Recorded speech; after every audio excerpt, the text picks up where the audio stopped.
Hello and welcome to ESPN's The Far Post podcast. We are back for a very special episode after the A-League Women Grand Final. We are all together in Melbourne, which is very, very exciting, and we're about to discuss the Mariners' incredible penalty victory over Melbourne Victory in the A-League Women Grand Final. There is so much to talk about, so much history was created in this game, so we cannot wait to get stuck into all the chat. Before we do though, we want to acknowledge the traditional owners of the lands we're recording on today, the Wurundjeri people, and pay our respects to their elders past and present. For today's episode, you will have me, Marissa Lordanic, Angela Christian-Wilkes, Anna Harrington, and Sam Lewis. So, my friends, we're all here in the greatest city in the world, so it's a beautiful time to be alive, and it's a beautiful time to be a Mariners fan because they have won their first ever A-League Women's Championship. It was 5-4 on penalties after a 1-1 draw after extra time. So, we need to start with the shootout because shootouts are an insane way to end a game of football. It had never happened before in an A-League Women's Grand Final. So what did we make of this shootout? Because it was bananas. Pretty chaotic, wasn't it? Like, I really felt for Alana Janchevsky. She had the first penalty of the shootout and apparently she just rips them at training. Like she is their go-to and obviously smacks it into the crossbar. Jeff Hopkins said afterwards, the coach said, you know, they never have an issue with players missing penalties because they're brave enough to take them. Thinks maybe with the adrenaline, you come in steaming and just, slightly miscues it. It was actually a weird shootout all round after that, I thought. Courtney Newbong gets her hand on multiple. I think the Peter Trimmis one, she gets one on the Bianca Galich one. And then there's the Izzy Gomez one where she slips over as she's taking it.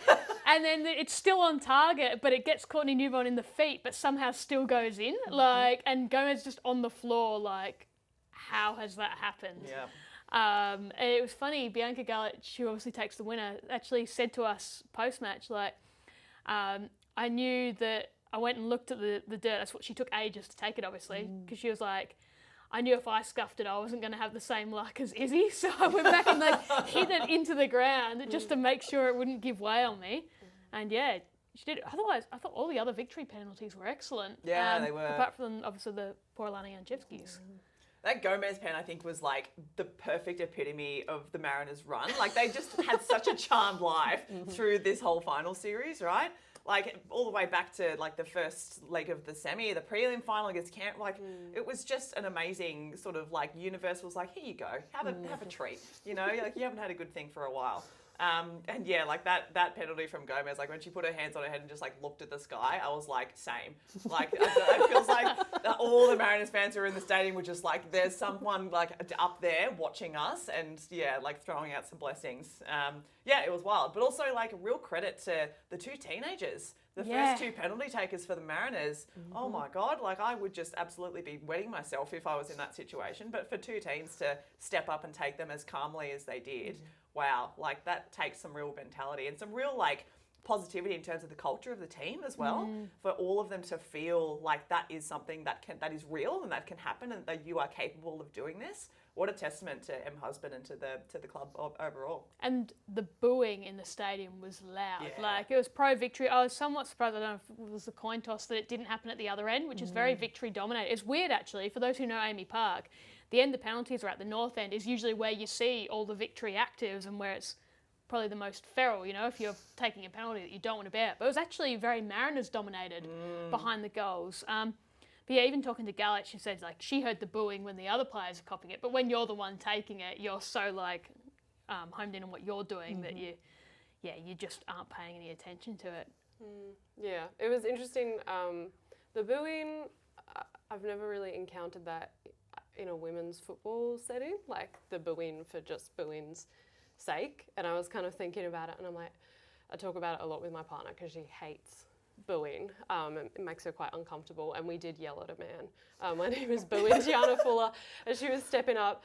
I was like, she's 17! And he's but it's kind of I think for me, I like a good boo when there's an obvious villain, and also a villain who plays into it. I can kind of understand. But that aside, I think Mariners were not lucky, but it was really working in their favour that they had their fans behind them. And I did think it was interesting that the northern end wasn't the victory end, because when they were selling tickets, there were two active spots that you could purchase for. But yeah, that if someone had done, like if I was 17 years old and a single person booed me, I would have burst into tears. Like fetal position in the middle yeah, of the pitch.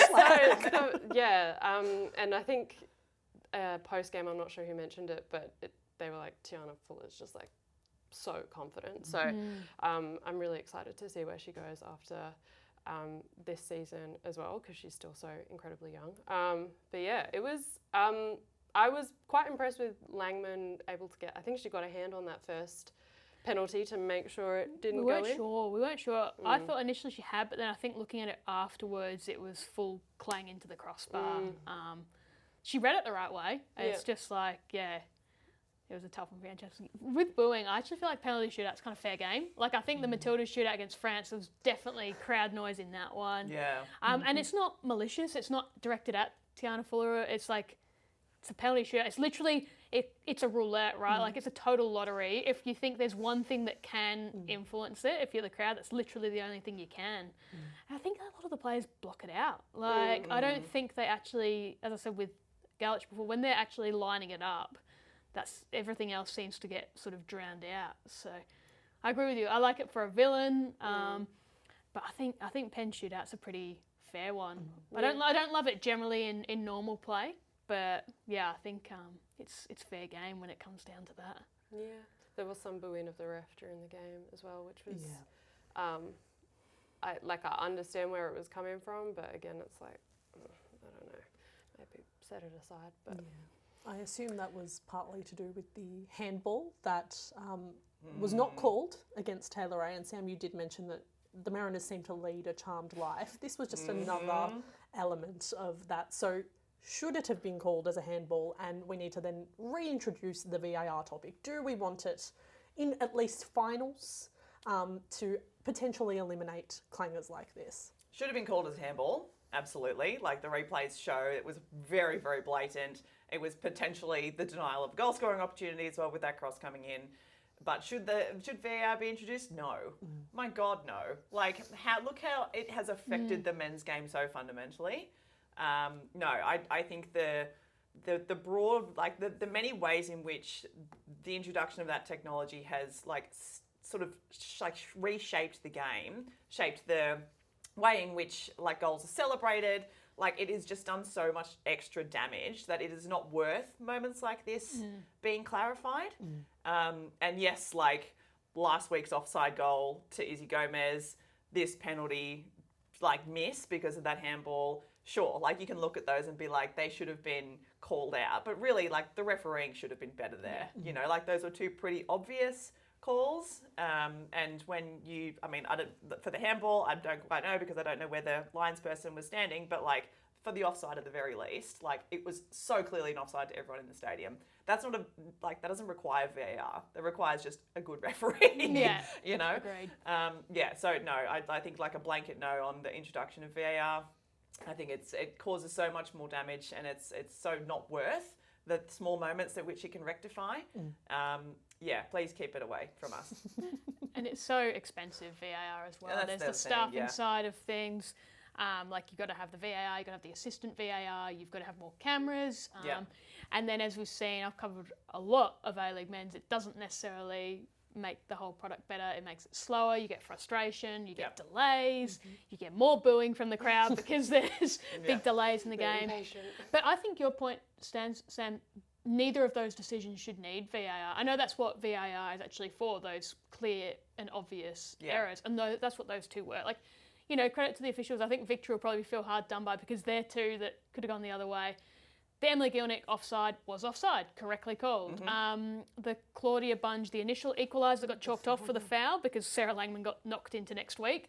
Also correctly adjudicated, right? But that was stone cold. Like, it actually slaps Taylor Ray's hand. Like, it's not deliberate, it's in the act of running, but I think that's the one that you see paid 9 times out of 10. Hands out, away from the body, the cross comes in, as you say, it's blocking a cross or shot from Nikki Flannery. And I think what's helped her, and we were talking about this off air before, Sam, is there's just not the wealth of numbers in the box compared to when it's so close, so you don't have everyone just screaming in indignation. There's Nikki Flannery, M. Gilnick, who actually said to us post-match, she was so certain it was a handball penalty that she was like, when it hit Taylor Ray's hand and they're appealing, she's envisioning herself scoring the penalty to put them up 2-1, right? Like, that's how clear victory felt it was. But yeah, I think you know, I don't think there's any need for VAR to come in. It's disappointing, it hurts. I think Gilnick even said that's the thing with VAR, it can sting you, it can save you. Like, I don't think the net gain is there. I think the money can be better put into other things in the women's game. Full-time referees, perhaps. Yeah, well, there we go. I think a lot of the game was well refereed. I think it was in danger of losing control early on. Like, there were a couple of moments like where Ellie Wilson genuinely grabbed Izzy Gomez by the leg, didn't get a yellow. There was a late challenge on her as well that didn't get paid. But I think actually, especially after halftime, that got reeled in a fair bit and there wasn't that sort of loss of control anymore. But yeah, stone cold handball. Mariners rode their luck, but not VAR. I love that we have the dub without VAR.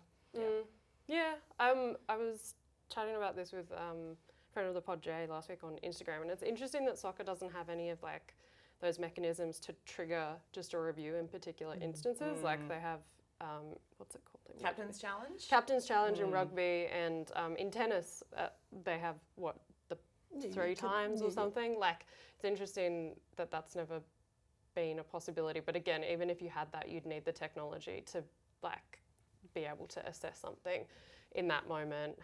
All the people required, all the cameras. There was actually a really interesting pilot that was done at a youth Women's World Cup in the last couple of years, where they introduced something that was like a captain's, I think it's called a coach's challenge. So if a coach on the sideline saw something and like the call on the field went the other way, they had like 1 or 2 opportunities in each half to bring it to the attention of the fourth official on the sideline, and they could review it on one of the screens. And like, that seemed to work really well. So now I'm kind of like, well, where's that gone? You know, because that could, like, if that was proved like a really useful tool, it's not exactly VAR, but it does help to get around moments like that of like really clear misses by whichever officials are on the field. And it gives teams an opportunity to, you know, be able to pause the game and, you know, do something about it.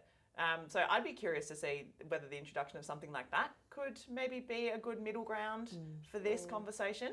It's not full-blown VAR. It doesn't require all the cameras and all the extra staff and whatever to make it run fully and over the course of a single season as well, because it seems unfair to just have it for finals and not for the full season. But like, maybe having something like this could be like a nice halfway point. I think the concern is you probably still would need the cameras, because otherwise, if you don't have the angle of, say, the Taylor Ray handball, or there's only a couple of angles of the Izzy Gomez offside, although that one's super clear, right?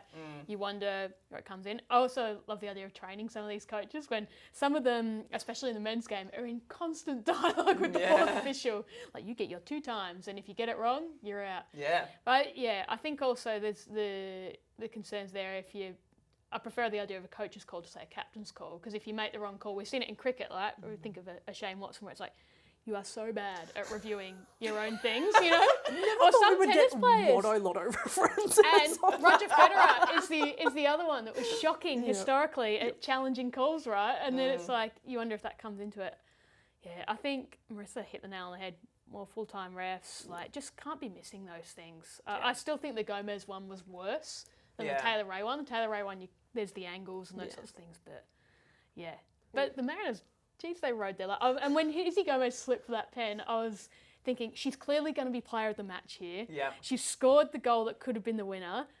If she misses her penalty and they lose and then she's still player of the match, it's just going to be an awful day for this poor kid. Yeah. So when it went in, I was like, I just don't think they're stuffing it up now. Yeah, I did feel for Courtney Newbon, because I think she got a touch, as I said, on 3 penalties. Yeah. And for none of them to be kept out is pretty brutal. So it's definitely tough. But we do need to talk about Izzy Gomez, because as you've just mentioned, she was player of the match. She was just in everything. She did everything. Yeah. Even when it wasn't working, it was working. So what impressed you the most, Angela, about Izzy Gomez's performance? I think just she has legs for days. It's incredible. Just like there was an interesting, I think it got called as a direct against her, but there was one, like just her tracking back. She always was nipping, making sure that there was like pressure on any kind of runs forward that were in her vicinity for victory. But I think also just when she gets the ball, she's so composed and she finds us, and like her dribbling is so like, I don't know, it's not, I guess, overtly extravagant in the way that she does it, but she still somehow just manages to get around people in really interesting ways. And yeah, it was such a joy to be able to watch her play this game. Like, it really feels like kind of like the 2021 final, like what that was for Kyra Cooney-Cross. This is like Izzy Gomez kind of taking that mantle and making this game her own in the same kind of way. And yeah, it feels like, yeah, it's really special when you're watching a star in the making. I really enjoyed the moments in the midfield where she was coming up against Alana Murphy, who I thought had a really great game as well. Yeah, there was like some really key like challenges and I guess fights there, and a lot of the play coming from that part of the field as well. So yeah, Izzy Gomez, she was fantastic, and just her energy as well. Just like she knows that she's sassy. They're clapping these ones. Like I think it's funny because there's some players who are very physical and they don't yap, and I don't. She is very physical and she yaps, but I think she understands like the yellow, the little like the smirk. Like she knew that she'd done something naughty there, and she wasn't going to contend it in that instance. Yeah, so I appreciate that, and I think also kind of off the back of last week, being a young player and knowing when to time those moments is really, really important, and maybe a sign of maturity that she can still get the balance right in a game like this, where also I think the thing that I like about her is she is very physical, but she never seems to do anything just like completely brain empty, brain fart challenges.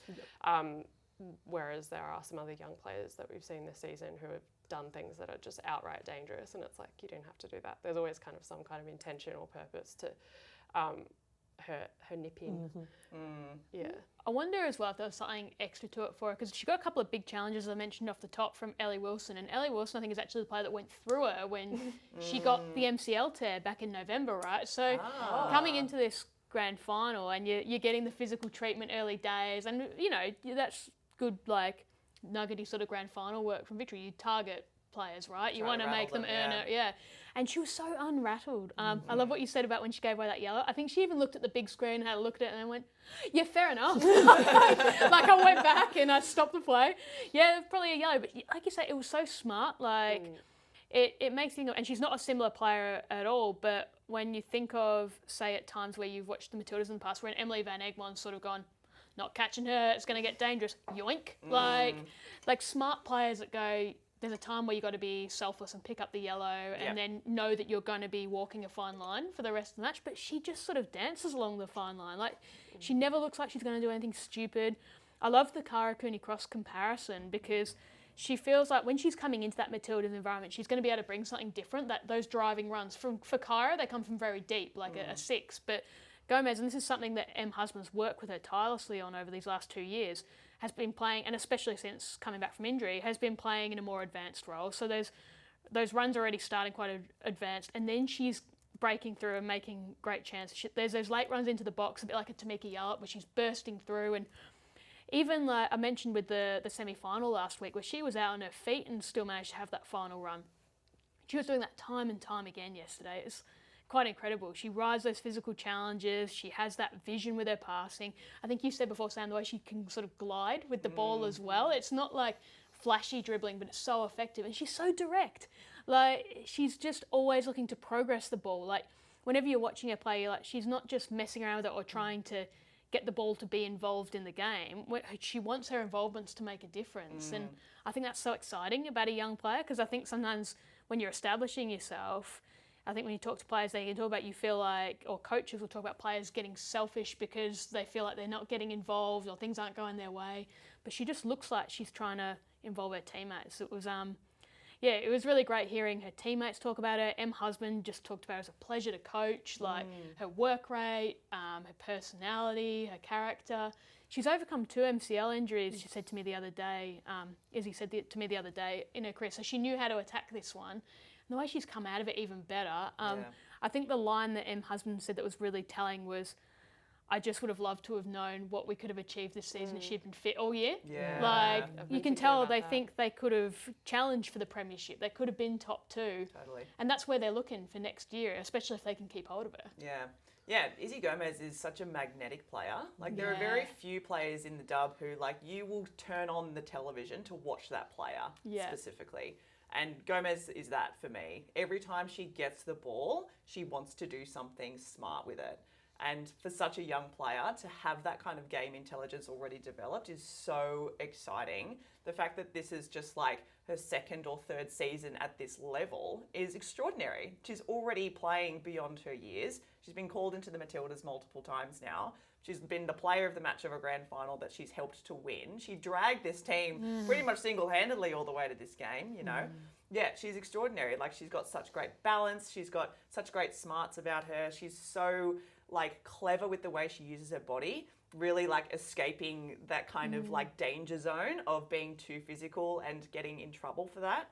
But I think the thing that I love most about her is how she leads with that energy. There were a couple of moments in yesterday's game where, like, she went in and she won a tackle, for example, or, like, she forced a foul or something like that. And when the call went her way, she, like, roared into the sky, you know? And, like, imagine the kind of feeling you get as a teammate of someone like that.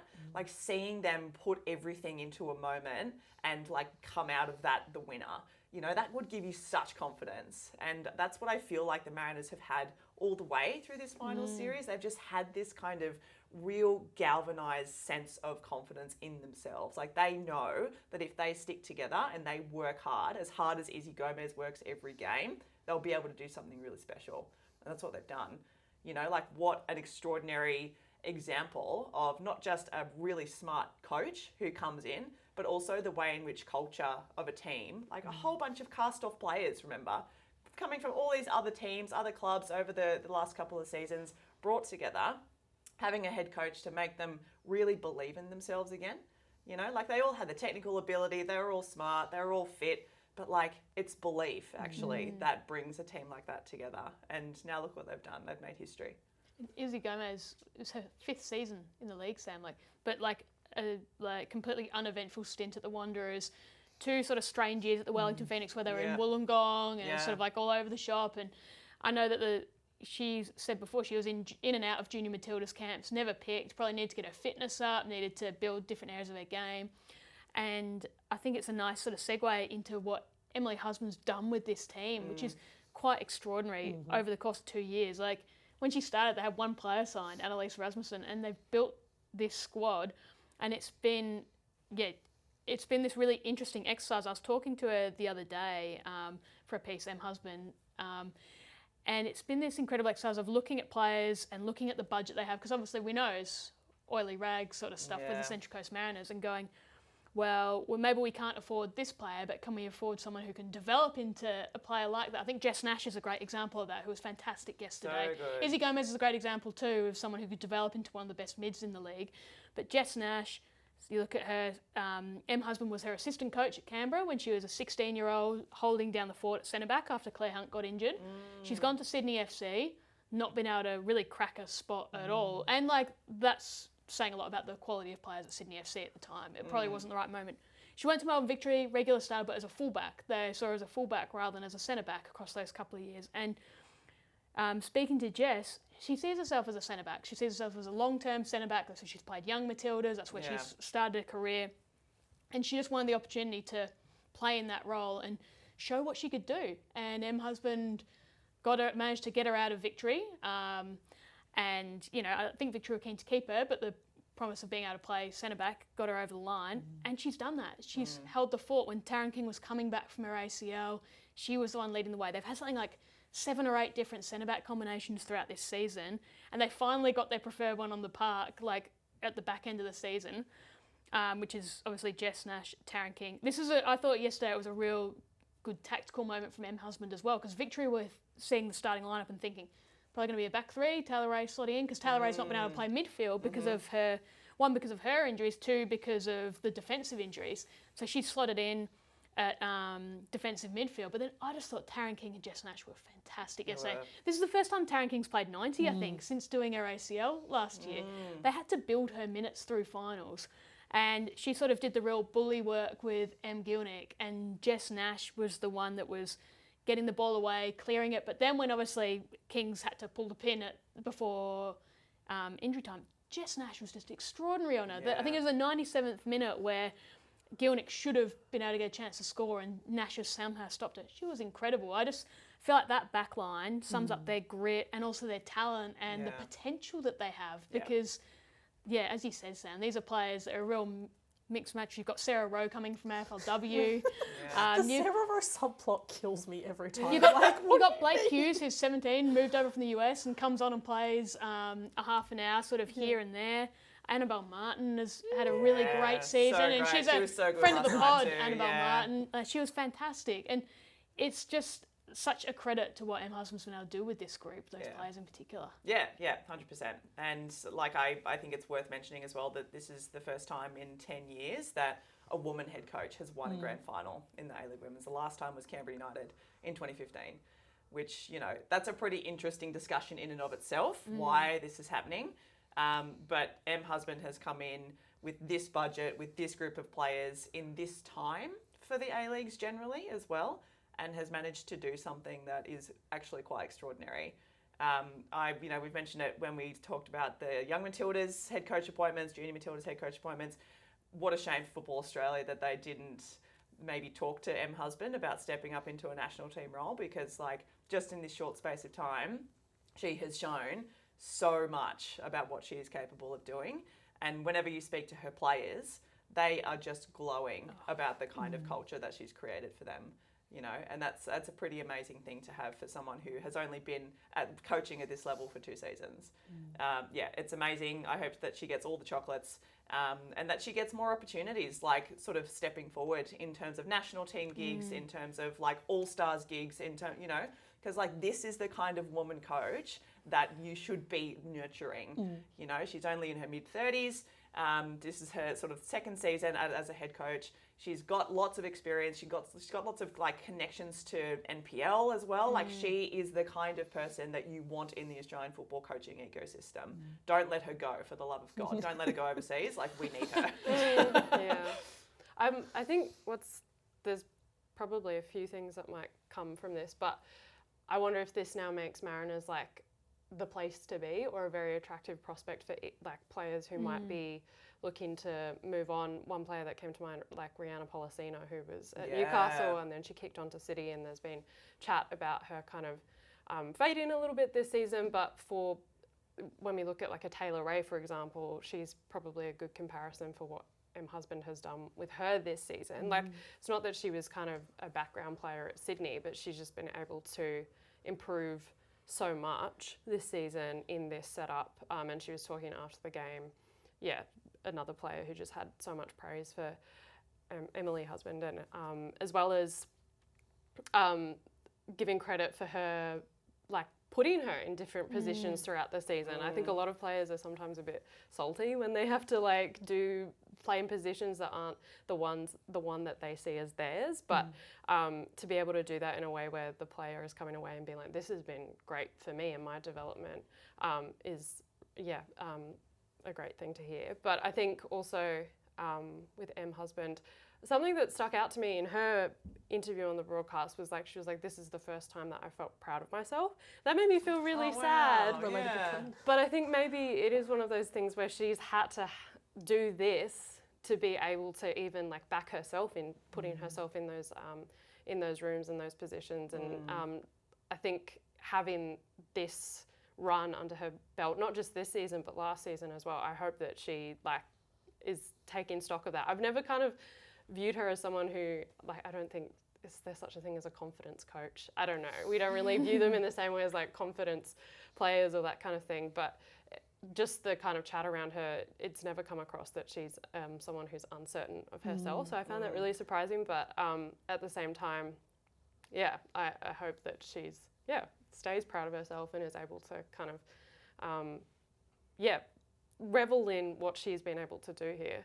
And one last sort of, it's a little bit off topic, but friend of the pod, Kirsty, has mentioned, she sent through a link a couple of weeks ago about Central Coast were kind of gifted a lot of equipment by the Lionesses, because the Lionesses were based on the Central Coast during the 2023 World Cup. And it is a really good question from Kirsty in terms of, for a club like the Central Coast who don't have, resources coming out of the wazoo, what kind of difference does having high quality equipment and access to that for their players, what does that do? Like, for example, in an Izzy Gomez being able to rehab in the way that she did this season. So I think even those kind of little tweaks and those little things can really make a difference if you've got also like a coach like Emily Husband who can kind of bring it together and know how to maximise that kind of stuff. So yeah, it's been,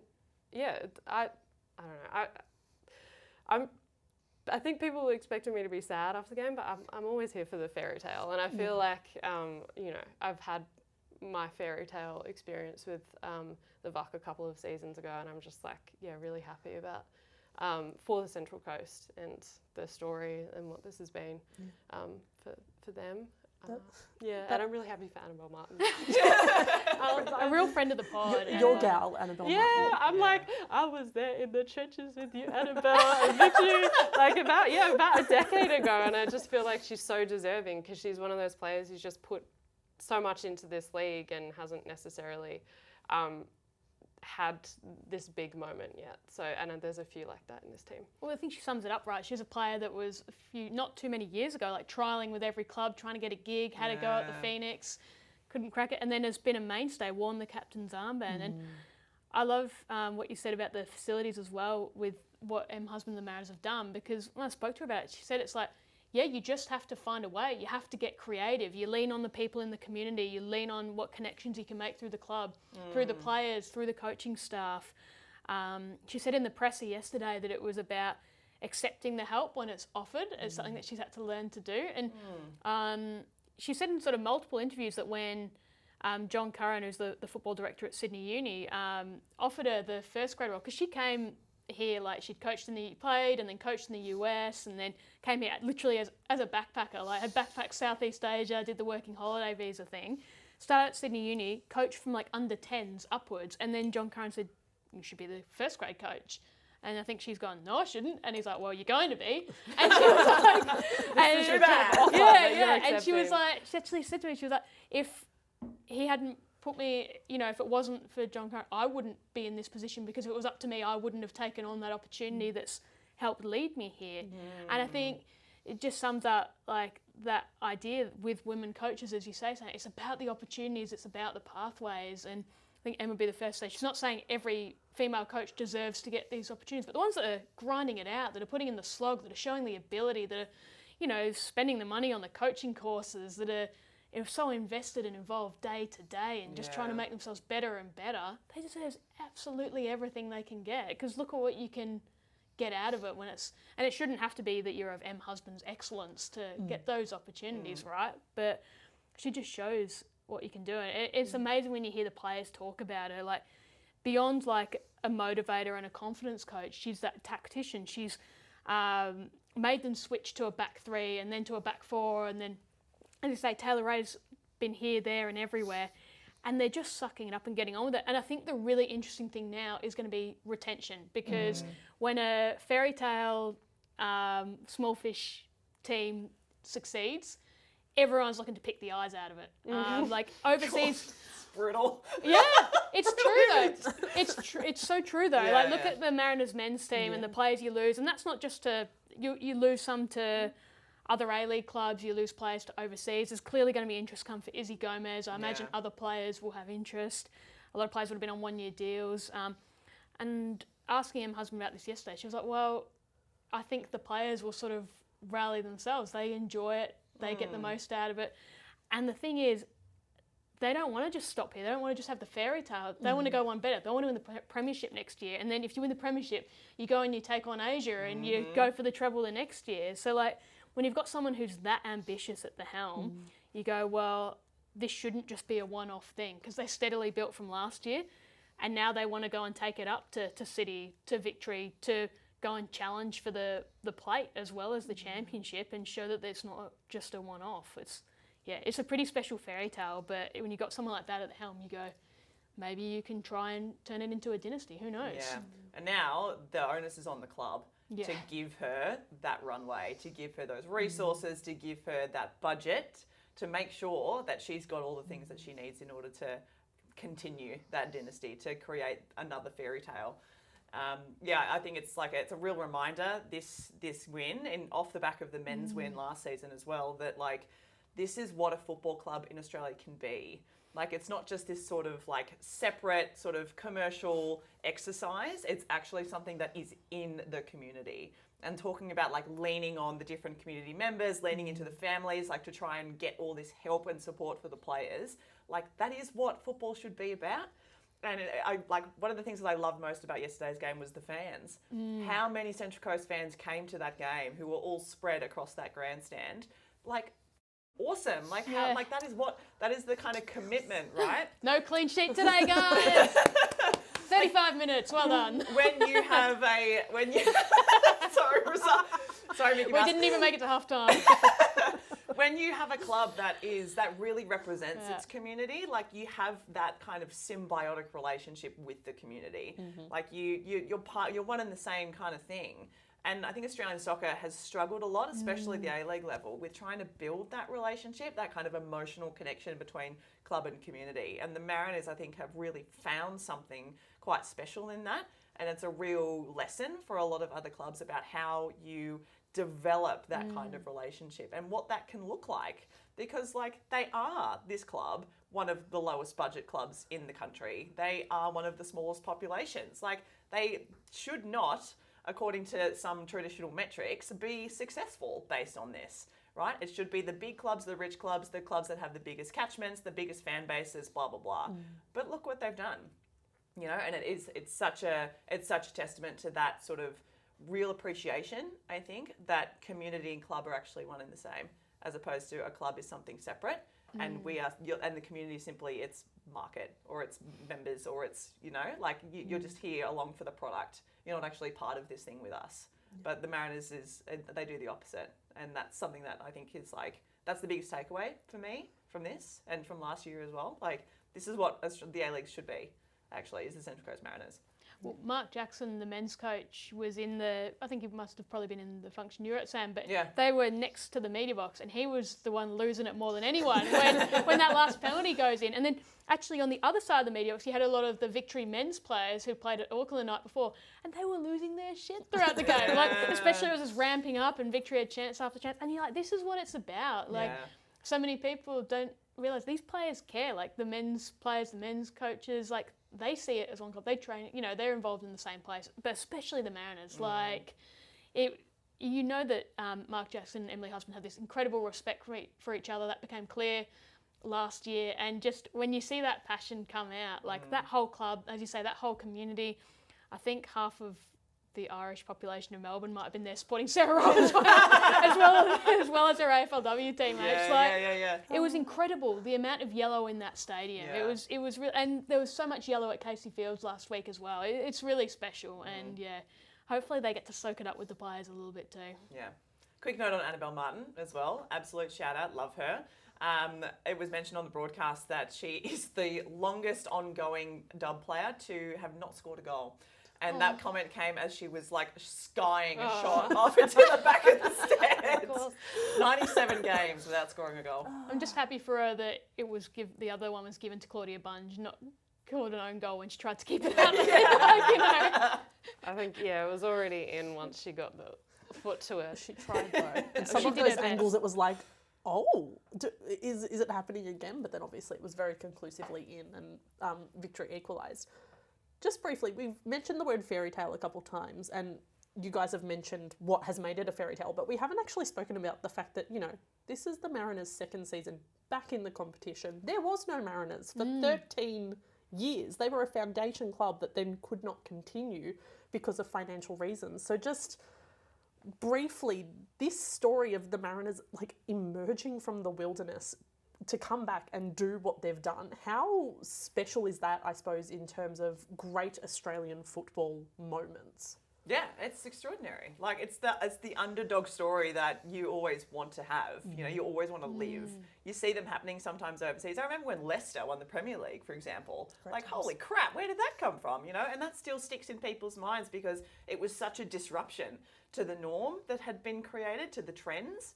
And that's what this is as well. Like, this is the first time, I think, since 2015 that a club that isn't City, Melbourne Victory or Sydney FC have won a grand final. Like, a pretty extraordinary thing. And also, like, shout out to Canberra as well, because they're their own little fairy tale, you know, the only standalone women's club to have done it.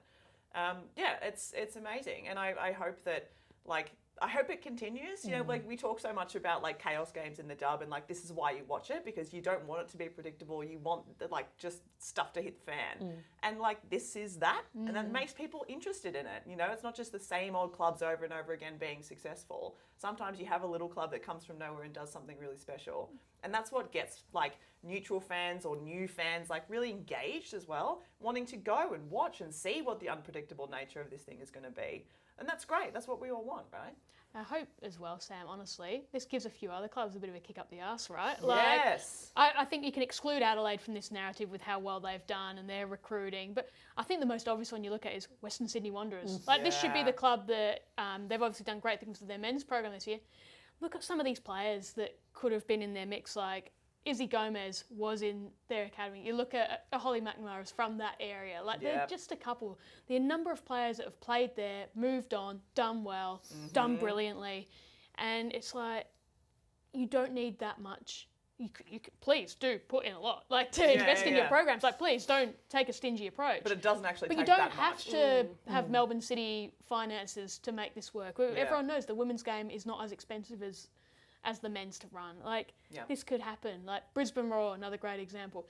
Even if you're the Newcastle Jets, who I know have had all sorts of off-field issues, if you're, well, they're almost your big brother club down the road, aren't they? The Mariners at this point. Yeah. Big brother, big sister club down the road. Yeah. If they're able to do it, like, Newcastle have been in the W League/A League Women this whole time, and the Central Coast are away for 13 years and come back and win the league. Like, you can make this happen if you put the right people in place, if you have the support networks in place.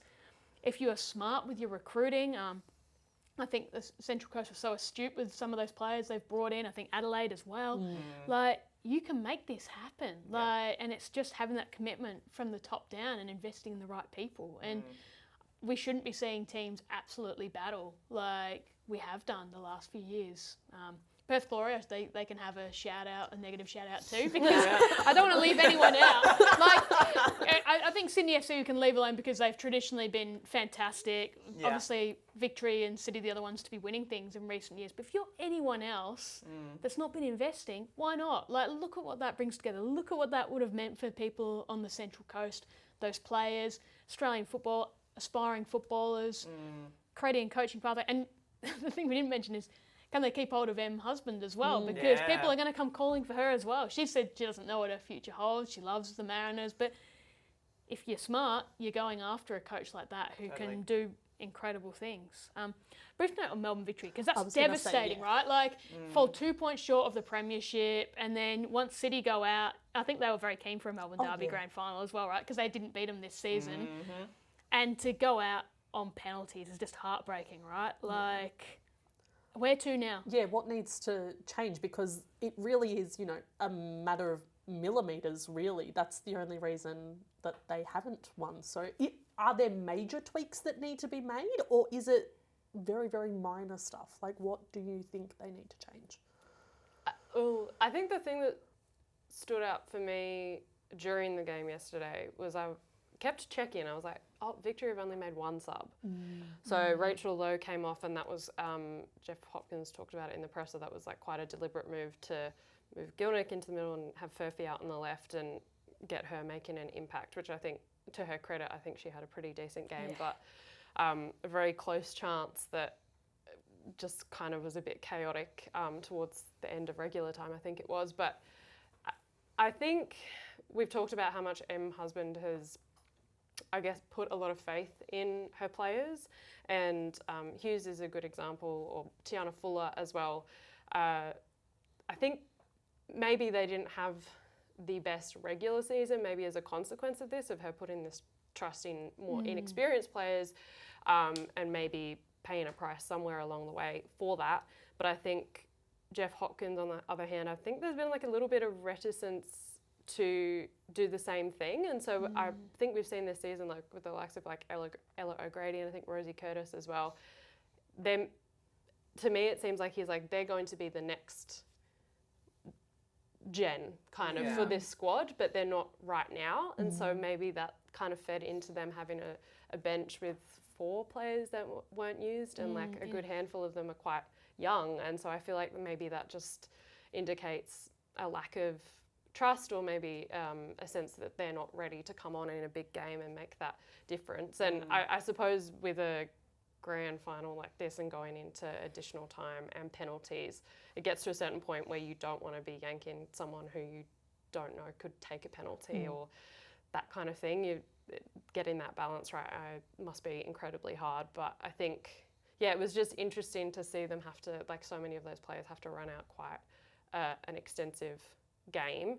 And maybe that was just more front of mind for some Em Husband after playing extra time last week as well, and knowing that she would need to rotate. And just on, should have maybe mentioned it earlier with the Taylor Ray, I just wanted to read out a quote from the A-League's interview where she was talking about her injury that she got in the elimination final against Canberra. And she said, "We just needed to get the all clear from the surgeon. He said, honestly, just go for it. Fucking send it. I'll deal with it. I'll deal with this after the season." So we're talking about community, about support. Fucking send it. The surgeon's like, "I know what this means. Go for it." And she did. Like, you can't make this worse. Just go have a crack. Go play midfield. Why not? Can't snap again. So I love that. Well, that's the pod title. So. Yeah. So it hasn't been smooth sailing for Em Husband, so maybe that has just like out of necessity, she's had to think more creatively about the kinds of substitutions and how her bench plays into it. But yeah, for Jeff, I think maybe developing a bit more depth, because I think in terms of like the kind of season that Victory have had, they've had those core players that have been so great. I think I'm glad that Bunge got her kind of redemption arc in this game, because I don't think it was her best performance, but I think she's kind of, this season she's been outstanding. And similarly, like for that goal was just like 3 kind of defensive errors in a row, and then Izzy Gomez being like, "Hi." How good was the chip just quietly? Like she had to nail that. Yeah, very it was difficult. like very delicate. Yeah. So I guess maybe they'll be going back to the drawing board and looking at that most likely. That's kind of the main thing that stood out for me, just like a lack of experience potentially let them down. Not so much a lack of like having a good game plan or a good core squad or that kind of thing, because I think the players that ran out the game, like it was a good team performance from Victory. They had their chances. I don't think they played badly. But yeah. I like what you say about the reticence and the lack of adventure, maybe. Like, because I think if you look at one other example, in that squad alone, you've got Beatty Goad leaves midway through the season to continue her medical studies.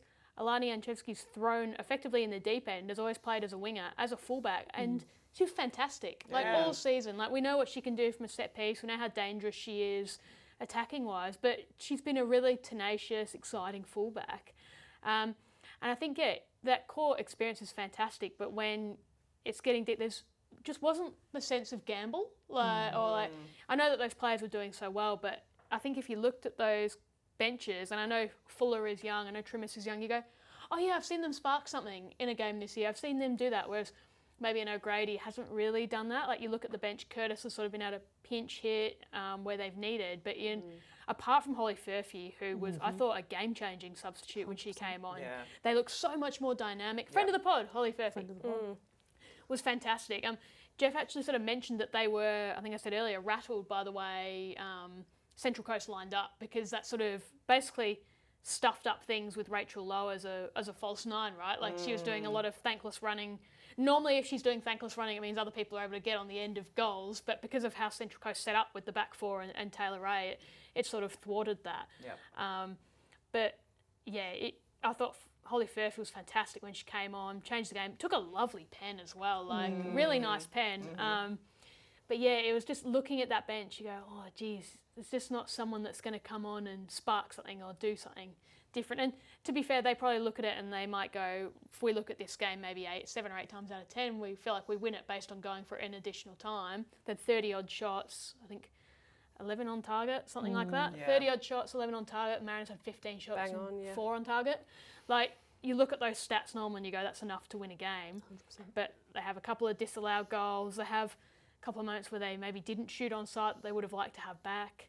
Yep. We mentioned the terrific job done on Emily Gilnick, and there just weren't the goals coming from midfield that they probably would have liked as well. Yeah. So it's, what Jeff said, he's planning to be around. He sort of joked, if the club will have me. I think they'll go into a 10th season at Victory, which is pretty extraordinary. And he's hoping most of them will stick around. I mean, we know Kayla Morrison's contracted long term.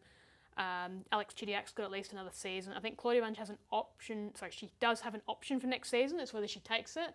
Not sure how many others will sign on. Emily Gilnick still doesn't know what she's going to do because, as we know, a player like that, her whole thought is what can I do with the Matildas to get into the Matildas. Clearly playing at Victory works well for her, but she's got to see what's out there. I think they'll keep a lot of this squad together. But it's like, what can they inject in? Because I thought Nikki Flannery added something different this year. Alana Janchevsky's added something different this year. I think they maybe need to, you can't just reinvent the same thing and hope it's going to work next time. I know they got very close. So it's who can they bring in? They'll probably poach a couple of players, as the big teams tend to do. And it's like whether that will change things. I mean, I think the big thing that Victory need to do next season is bring in a really good international. Like a proper, like stand above the rest kind of international, because I think they're one of the few teams, probably in finals, who didn't really have that quite. I mean, Claudia Bunch, yes, terrific. Not a game breaker, right? Not an Izzy Gomez, not a Holly. Like I know Holly Matner and Izzy Gomez are locals, but they're not those players that are like lighting it up, really right? special. In the way that Adelaide had a really special international, the way that Central Coast had really special internationals who showed up in the big moments. I don't think Victory had that. They're able to keep their core group together. I think that would be their best foundation to lay to be able to really challenge for a trophy. And this was pretty much the perfect season for them as well. And they did that without that game-changing international player too. Finishing 2 points off Melbourne City, just getting had that handball been called from Taylor Ray in the box, maybe that was game over. Maybe that was Victory lifting a trophy. But charmed life and all that. So, it's just these little things I think that Victory need to work on. The best thing that would go for them is, Kayla Morrison. She has been so extraordinary for Melbourne Victory. That tackle yesterday on Alex Rasmussen to keep... Yes. I don't know how she did that without killing Rasmussen. Going wrong. It was extraordinary. It was so beautiful, so beautifully timed. She is such a leader. And, you can tell that, the club has really shifted in its vibe because of the leadership that Kayla Morrison has brought. She's such a good player as well. She's so consistent. She's been maybe the best centre-back in the dub this year, I would say. I really hope that some conversations are happening around Matildas for her as well, because, my God, if we need a good, consistent centre-back, it's in the Matildas level, isn't it? So bringing Kayla Morrison into that conversation, I think, is really important after a season like this. Having her there as the kind of foundation to build that team around. And as also Alana Murphy. I think she's been absolutely terrific this season. And for someone still so young as well, my gosh, she is just so wise. She just is so talented. I hope they keep her around as well.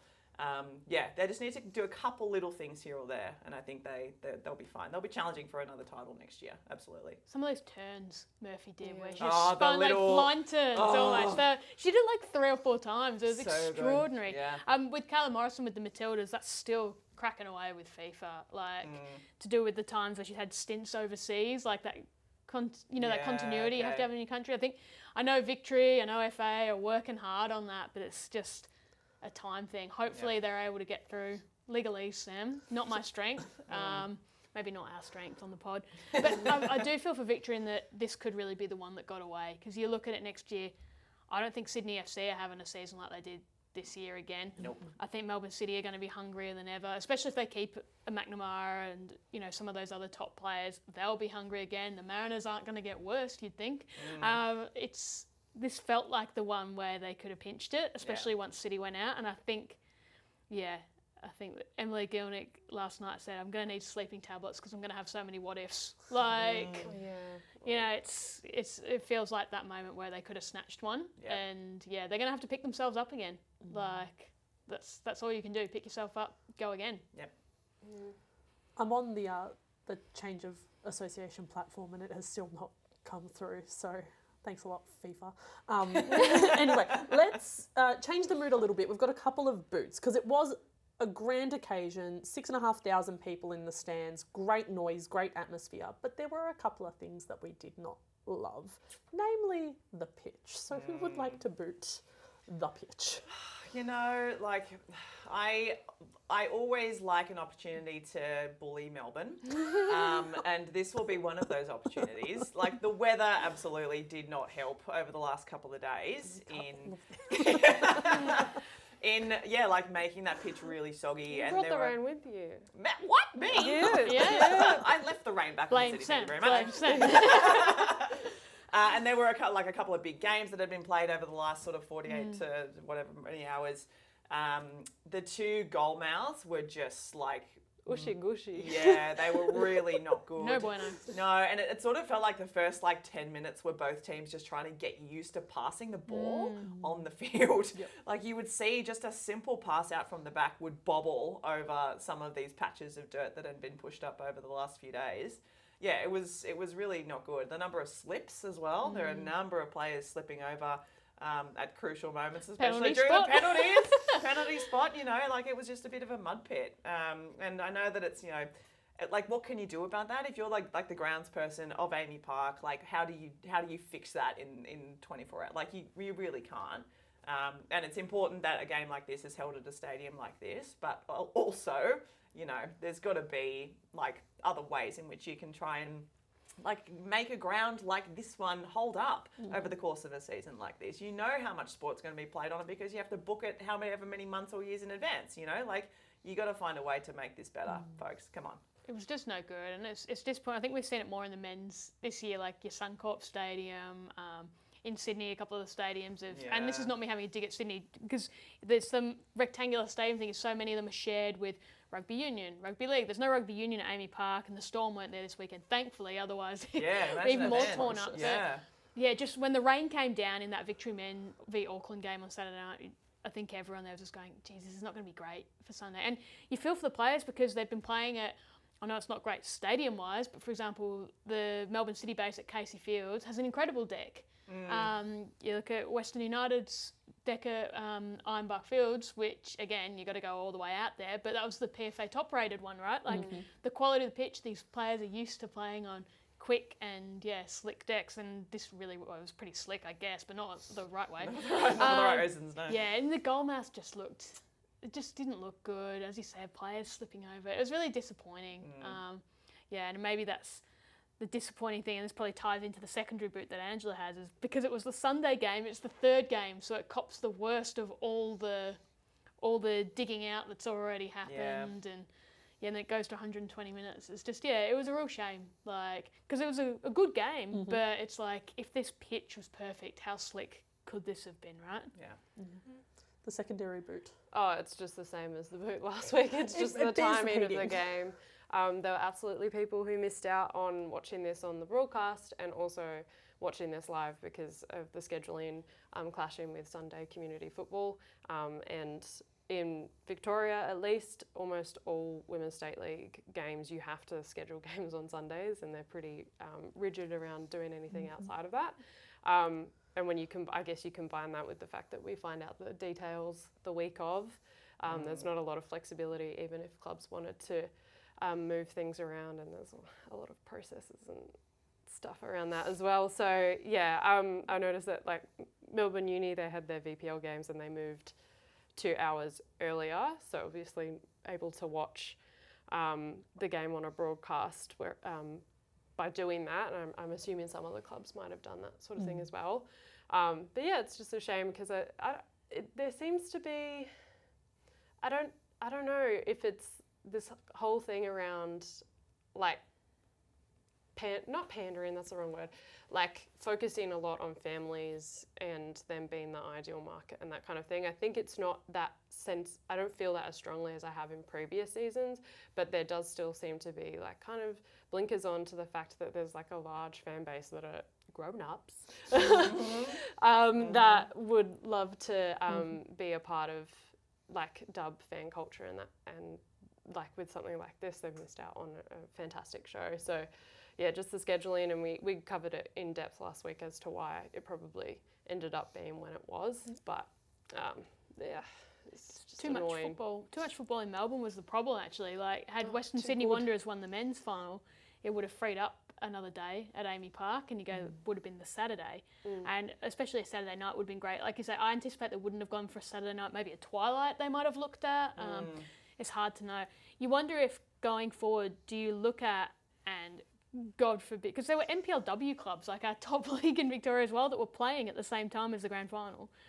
I mean, God forbid everyone gets along for once. But do you look at trying to integrate early on, like having these conversations going, we know that the A-League Women Grand Final is going to be on this weekend. We don't know what day it's going to be, or we don't know what stadium it's going to be in or what city. But can you have those conversations with FA, with the state bodies, the APL, and go, this is the women's grand final date, this is the men's grand final date. Can we just try and get along? And this has been a conversation with the men's grand final. I remember a few years ago when Western United played Melbourne City, and you had both Patrick Kisnorbo and John Aloisi saying, geez, it would be good if, people were able to just get to this game. Like, and that's not disrespecting any of the other clubs. It's like, it's giving everyone a chance to support. Or for some of these players, if you're looking at the NPLW in particular, these are players who are aspiring to play in the A-League Women, let alone people who are fans, who are supporters, who want to go.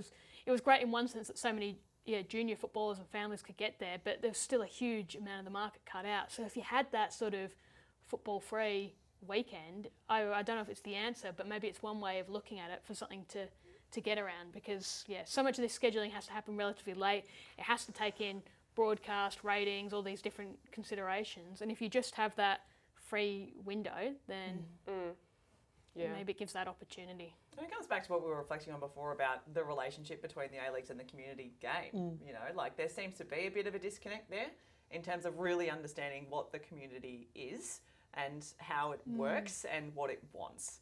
Like there are some clubs that get it, but they are not the ones who control decisions like this. So yeah, like I really think that the APL needs to have take a step back and be like, actually, like, are we trying to reverse engineer this thing? Are we thinking too much about broadcast? We're thinking too much about sort of like upper ends of this pyramid, when actually what we should be doing is catering to the much bigger base that we have in the community game.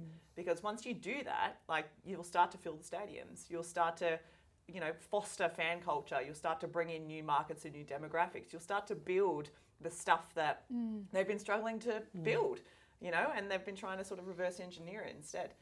And I think there's also ways you can look after the existing base you've got. Like, I think everyone saw on social media early in the week that you had the members pre-sale for this grand final plus the men's games. And you have member pre-sales and people are buying their tickets, wanting to get in. And then all of a sudden, that's when you start seeing the sales. Here's a grassroots sale. Here's a finals 50% sale. Here's this one. And it's like, well, yeah, it's great. You want to bring in the grassroots. You want to bring in everyone. You want to make as many people as possible want to come to this. But don't then, once you've converted those people into members, into people who are engaged in the game, take them for granted like that. And that's how I think a lot of people felt. Like, you're saying, okay, well, I've paid full price for this ticket, be it $40 or $30 or $50.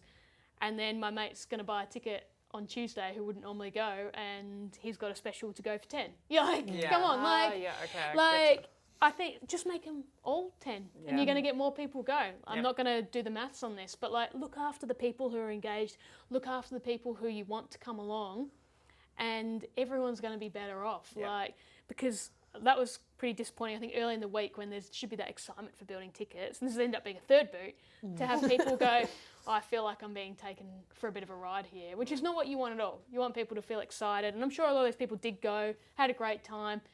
I think it's fantastic that there was opportunity for grassroots and the like to go and it was made accessible. But yeah, it's just thinking about all these decisions to make it the best possible crowd it could be. Because it was 6 and a bit K. It was a great crowd, filled out really nicely. It looked fantastic, as you said, Sam, behind both Sounded goals great. and across the far side. Yep.